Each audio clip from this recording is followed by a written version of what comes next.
our way to Giverny, France, where we have traveled back in time to meet the artist Claude Monet. Like many artists, Monet was looking for something different to convey through his pieces of art. He went against the pure realism movement and the classical subjects of the time. In fact, he created much simpler paintings or impressions. One painting, Impression Sunrise, was made fun of terribly by a critic, and that is how the word Impressionism came about.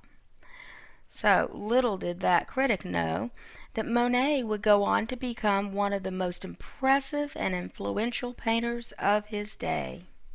In fact, his works are so beautiful, we all admire them today.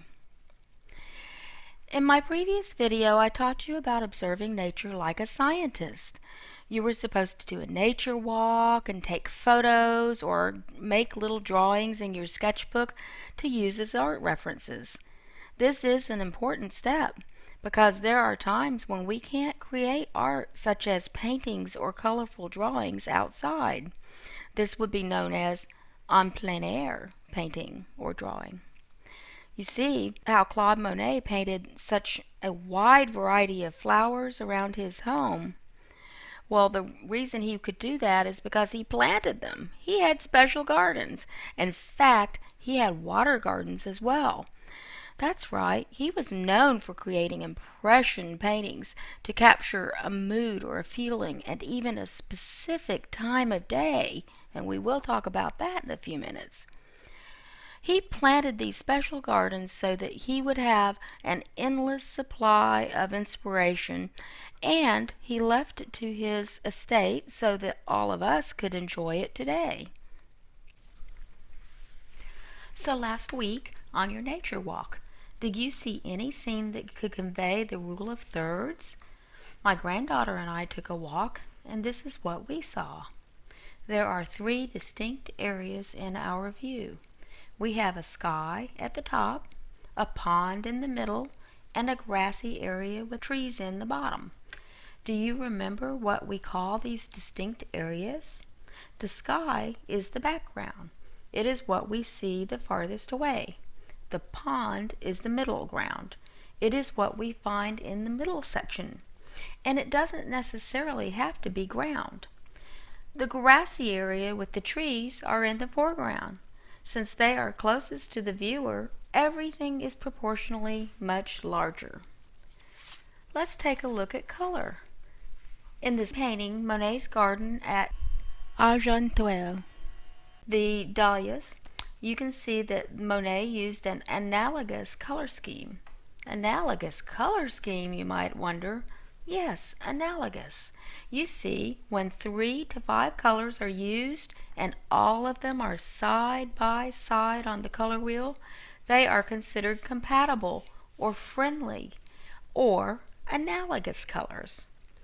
Here we see that Monet has chosen red-orange, orange, yellow-orange, yellow, and yellow-green as his color palette.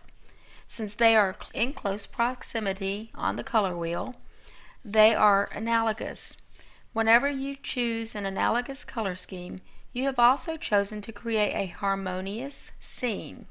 And even though reds and greens by themselves will create a highly contrasting or complementary color scheme, the addition of the colors between them has the opposite effect, making the mood of the painting quite soothing and charming. Let's discuss another important concept that came about during the Impressionism movement. That concept has to do with capturing realistic colors to help convey the time of day. In fact, John Leslie Beck, an American painter who brought Impressionism to the United States through a show held in Boston back in 1890, did side-by-side paintings, but I have an example of 2. So let's look at these 2 side-by-side paintings by John Leslie Beck. Studies of an Autumn Day number 2 and Studies of an Autumn Day number 3. Clearly the color palette has changed. Painting number 2 on the left appears to be a field with haystacks at sunrise, whereas painting number 3 on the right appears to be the same field with haystacks on a misty morning after the sun has already risen. The feeling or mood of these two paintings are extremely different as a result. So today, I want you to think about your nature walk using something as simple as a pencil on paper, or if you like, something more complex, such as paint on canvas. Start designing your landscape masterpiece. Can you break up the space into 3 sections? Can you use the photographs you took or the sketches you made on your nature walk to generate sketches within your design? Have you decided on a time of day to help you plan out your color choices? These are the pre-painting and/or pre-final drawing design concepts that you will focus on this week.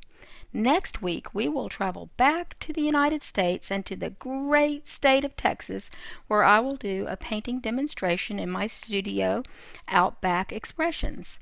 So you will see how to complete your masterpiece.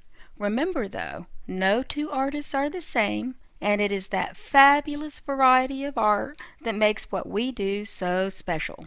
So have fun designing your masterpiece, and let's get into those lines. Have a great day.